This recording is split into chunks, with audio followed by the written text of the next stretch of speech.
사도신경으로 우리의 고백을 하나님께 드리겠습니다. 전능하사 천지를 만드신 하나님 아버지를 내가 믿사오며 그 외아들 우리 주 예수 그리스도를 믿사오니 이는 성령으로 잉태하사 동정녀 마리아에게서 나시고 본디우 빌라도에게 고난을 받으사 십자가에 못 박혀 죽으시고 장사한 지 사흘 만에 죽은 자 가운데서 다시 살아나시며 하늘에 오르사 전능하신 하나님 우편에 앉아 계시다가 저리로서 산자와 죽은 자를 심판하러 오시리라. 성령을 믿사오며 거룩한 공예와 성도가 서로 교통하는 것과 죄를 사하여 주시는 것과 몸이 다시 사는 것과 영원히 사는 것을 믿사옵나이다. 아멘.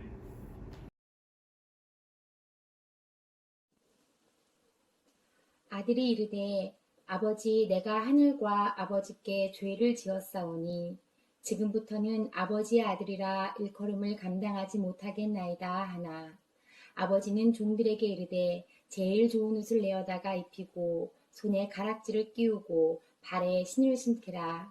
그리고 살찐 송아지를 끌어다가 잡으라. 우리가 먹고 즐기자.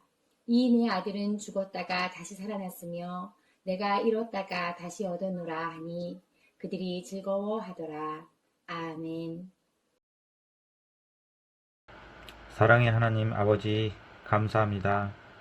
추운 날씨와 코로나 같은 질병 속에서도 저희들의 건강을 지켜주시고 사랑으로 인도하여 주시니 감사합니다. 청소년부 예배를 드리지 못한 지 거의 1년 만에 이렇게 새로 이상엽 전도사님을 모시고 신입생들과 함께 우리들의 예배를 시작합니다. 감사합니다. 비록 코로나가 끝나지 않아 직접 모이지는 못하지만 이렇게 온라인으로라도 만나 우리의 정성을 드리오니 기억하여 주시옵소서.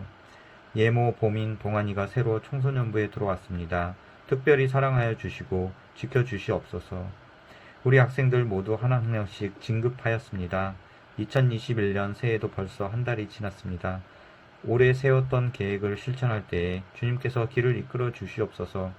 때로는 지치고 힘들 때 지혜와 힘을 주시고 일으켜 주시옵소서.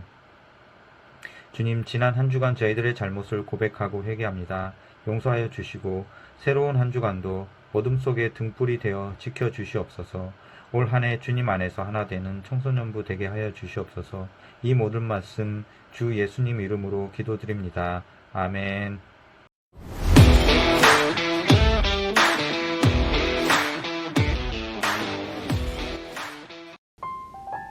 자, 여러분 안녕하세요. 2021학년도 구름산교회 중고등부 예배영역 첫 번째 시간 이상엽 전도사입니다. 여러분, 오늘은 우리가 설교를 또 우리 예배를 이렇게 문제를 풀면서 진행을 해보려고 합니다. 자, 오늘 우리가 읽은 말씀 본문을 함께 현현주 선생님과 함께 읽고 왔는데요. 오늘 함께 읽은 말씀 본문은 오늘 시에 해당하는 본문이었습니다. 자, 이걸 토대로 1번부터 4번까지의 문제를 한번 풀어볼 텐데 1번 문제부터 한번 풀어보도록 하겠습니다. 1번, 위에 글 시의 내용을 보아 짐작할 수 있는 비의 내용으로 가장 적절한 것은? 자, 여러분, 우리가 성경을 방금 읽었지만 우리는 이렇게 따로 떼어내서 PPT에 적어서 읽었지만 항상 읽을 때 이 앞에 있는 내용은 무엇이고 뒤에 어떤 내용이 올까? 라는 것을 항상 생각하면서 읽어야 합니다. 그렇게 읽어야 할 때 우리는 성경을 더 풍성하게 읽어낼 수 있는 것 같아요. 오늘 문제에서도 보면 이 B에 빈칸이 쳐져 있죠. 딱 보니 이 문제를 보면 이 이야기의 흐름에 대한 내용을 묻는 문제가 나올 수 있겠구나 하는 것을 염두하면서 읽었어야 합니다. 자, 한번 다시 보도록 하겠습니다. 그럼 B에 해당하는 내용으로 1번, 아들은 사업에 성공하여 금에 환영하는 모습을 보여주고 있다. C의 첫 번째 줄을 한번 읽어보도록 하겠습니다. 아직도 거리가 먼데 아버지가 그를 보고 측은히 여겨 달려가 목을 안고 입을 맞추니. 자, 여러분, 목을 안고 입을 맞추었다고 해서 무조건 자랑스러운 아들을 환영하는구나 라고 생각하면 안 되겠죠.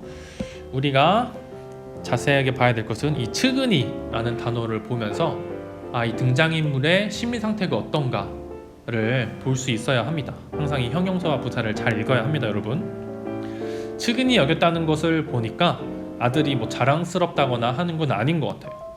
그래서 1번은 땡. 2번, 아침에 나간 아들이 점심 먹을 시간이 되어서도 돌아오지 않고 있다. 이건 자세하게 나온 건 없겠지만 분명 정답은 아닌 것 같아요. 3번, 이웃에게 범죄를 저지른 아들이 여기저기 숨어 다니고 있었다. 4번, 아들은 자신의 욕심으로 인해 아버지가 주신 모든 재산을 잃고 거지가 된다. 3번과 4번 문제지 모두 다 B에서 아들이 뭔가 부정적인 상황을 예측하고 있다는 점에서 비슷한 것 같아요. 그러면 누구에게 죄를 지었는가가 가장 중요한 포인트인 것 같아요. 아까 우리 친구들이 열심히 읽었으면 바로 캐치했겠지만, 아들이 이르되 아버지, 내가 하늘과 아버지께 죄를 지었사오니 라고 이야기를 하고 있어요. 아들이 B에 해당되는 내용에서는 이 아들이 자기의 아버지와 또 하나님께 죄를 지었다고 고백을 하고 있어요. 그래서 이 1번의 문제의 정답은 1, 2, 3번이 아니라 4번, 자신의 욕심으로 인해 아버지가 주신 모든 재산을 잃고 거지가 된다가 좀 더 맞는 정답인 것 같습니다. 자, 우리가 성경을 이렇게 읽다 보면은 항상 우리의 앞뒤 문맥을 잘 살피는 게 가장 중요한 것 같아요. 일단 오늘 우리가 읽은 말씀을 보면은 한 아들이 집을 떠나서 아버지께 뭔가 큰 잘못을 하고 돌아왔지만 아버지는 이 아들을 나무라거나 쫓아내지 않고 측은히 여겨 달려가서 입을 맞추고 또 잔치를 열어주는, 너무 반겨주는 그런 모습을 보입니다. 이 본문은 여러분 탕자의 비유라고도 하는 우리가 잘 알려진 본문이에요. 탕자의 비유라고 해서 꼭 주인공이 탕자일 필요는 없겠죠. 자, 이런 우리가 이야기의 흐름 속에 있다는 것을 생각해 보면서 2번으로 넘어가도록 하겠습니다. 2번, 윗글에 대한 이해로 적절하지 않은 것은 이 글은 비유이다. 이 내용은 없었는데 방금 제가 힌트를 드렸죠. 우리가 읽지 않았지만 우리가 읽기 전에 해당하는 B에 해당되는 내용에 전에 있는 이 A 단락의 지문을 보면 함께 읽어보도록 하겠습니다. 모든 세리와 제인들이 등장하죠. 말씀을 들으러 가까이 나오니 바리새인과 서기관들도 등장하고 있습니다. 수군거려 이르되 이 사람이 죄인을 영접하고 음식을 같이 먹는다 하더라. 이 사람이 누구죠? 보면 예수께서 그들에게 이 비유로 이르시되, 예수님까지 등장을 하고 있습니다. 오늘 말씀을 보니 세리와 죄인들이 예수님과 함께 하고 있는데 이 바리새인과 서기관이라는 적대적으로 보이는 사람들이 와서 예수님께 이렇게 말하는 거예요. 어떻게 이런 죄인들, 사회적으로 문제가 많은 이런 사람들과 너는 함께 할 수 있니? 라고 예수님을 다그치고 있는 상황이에요. 다시 문제로 돌아오면 이 글은 비유이다 라고 성경에 써 있었어요. 방금 맞는 이야기고요. 이 글은 예수님이 말씀하셨다, 예수님이 하신 비유의 말씀이죠. 3번, 돌아온 아들이 주인공이므로 이 글은 세리와 죄인들을 용서하기 위해 사용하신 비유이다. 누구를 위해 사용하신 비유인지는 좀 더 생각해 볼 필요가 있는 것 같아요.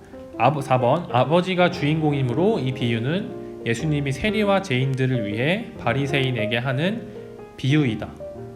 네, 이게 좀 더 정답인 것 같죠?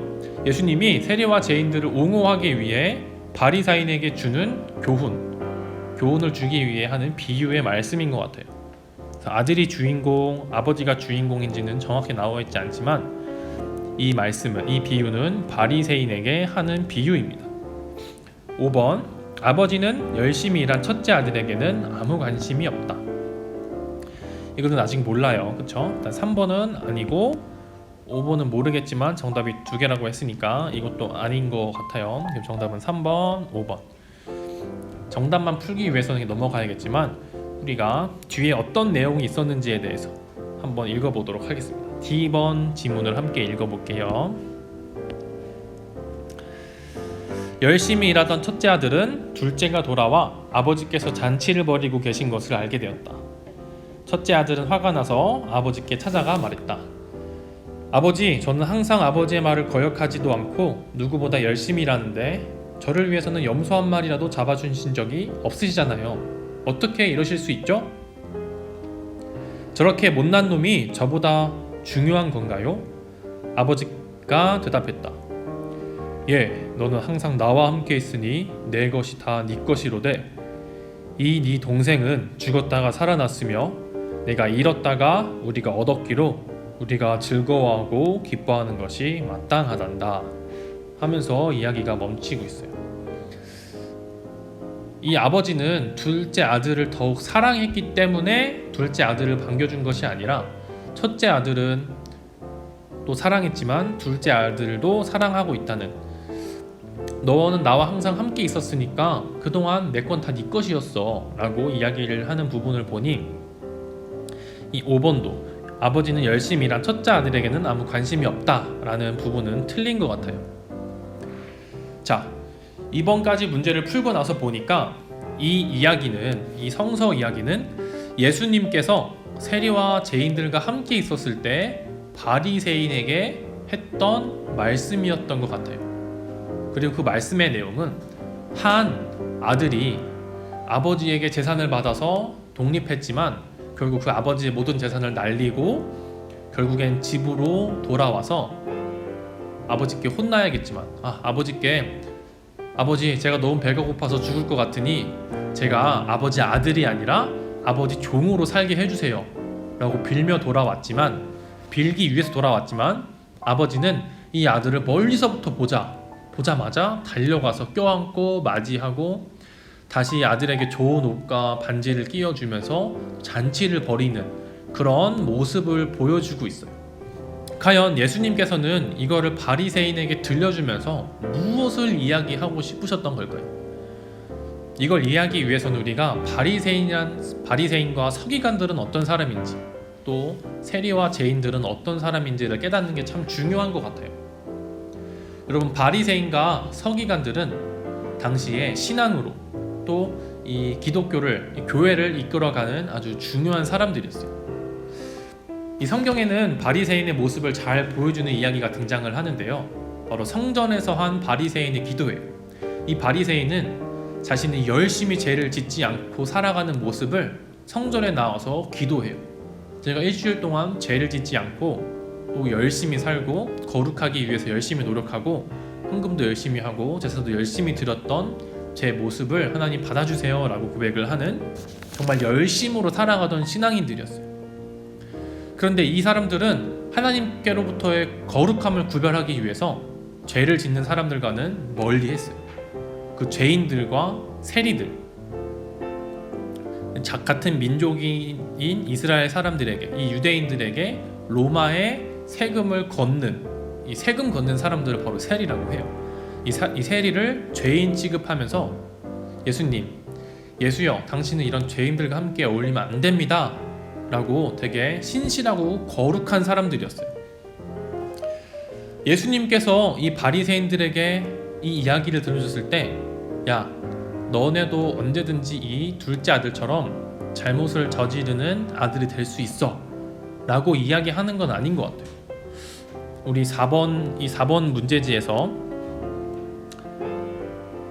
아버지가 주인공이므로 라는 표현이 있었던 것처럼 아버지가 과연 어떤 인물인지 한번 봐야 될 것 같아요. 3번에 우리가 읽었을 때도 아버지의 가가 쳐져 있죠. 아버지의 인물이라는 사람이 어떤지를 한번 계속 중심적으로 읽어봐야 할 것 같아요. 3번으로 한번 가보겠습니다. 아버지에 대한 인물에 대한 설명으로 옳은 것은 1. 아버지는 첫째 아들 곧 바리새인들은 싫어하신다. 아까 위에서도 아니었습니다. 바리새인들이 분명 잘못하고 이 비유의 이야기를 봤을 때 바리새인들이 해당되는 모습은 정말 열심히 일하고 하나님께로부터 떨어지지 않으려고 노력했던 사람, 바로 첫째 아들과 비슷한 것 같은데, 결국 예수님께서는 야, 하나님이 너네 싫어하셔 라고 말씀을 하고 계시는 건 아닌 것 같아요. 2번, 아버지는 아들이 조금 더 큰 죄를 지었다면 가족의 명예를 지키기 위해 직접 심판했을 것이다.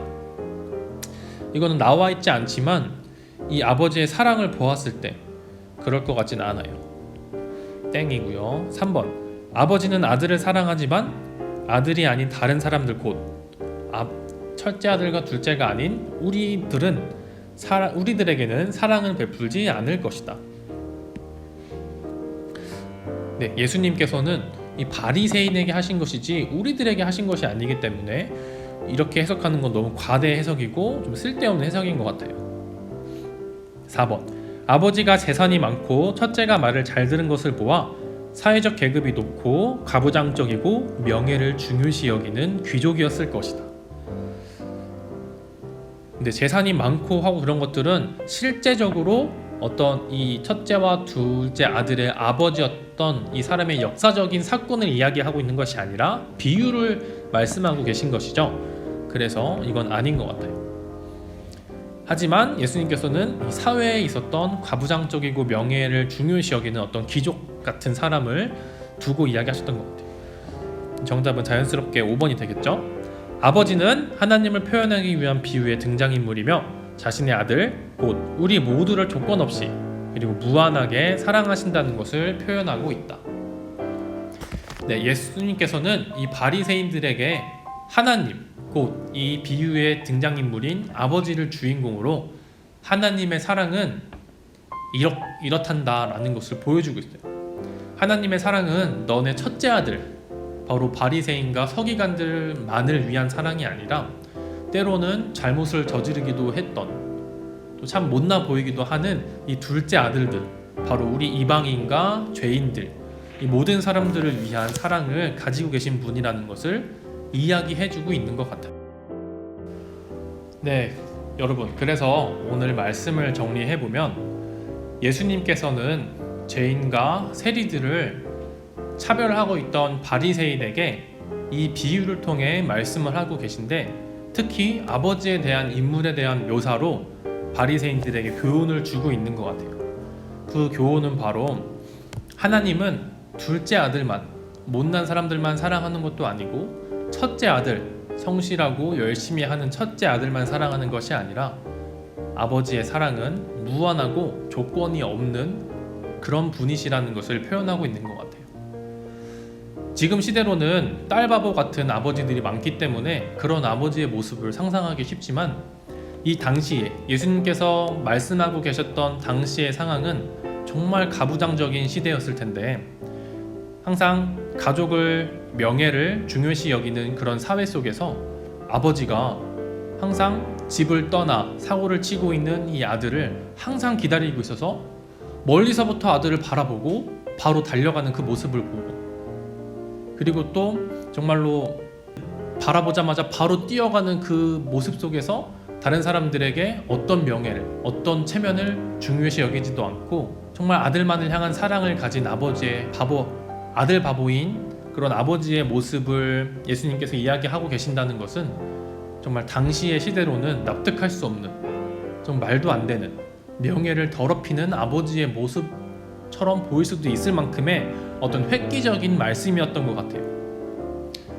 그래서 우리 마지막 4번 문제를 보면 위 예수님의 비유의 글을 읽고 해석한 구름산 중고등부의 학생의 해석으로 올바른 것은, 자 여러분, 이것은 바리새인을 위한 말씀이었는데 과연 그것이 2021년 우리를 살아가고 있는, 현재를 살아가고 있는 우리에게는 과연 어떤 의미를 갖는지, 그것이 아마 우리 이 예배의 가장 중요한 핵심 포인트겠죠.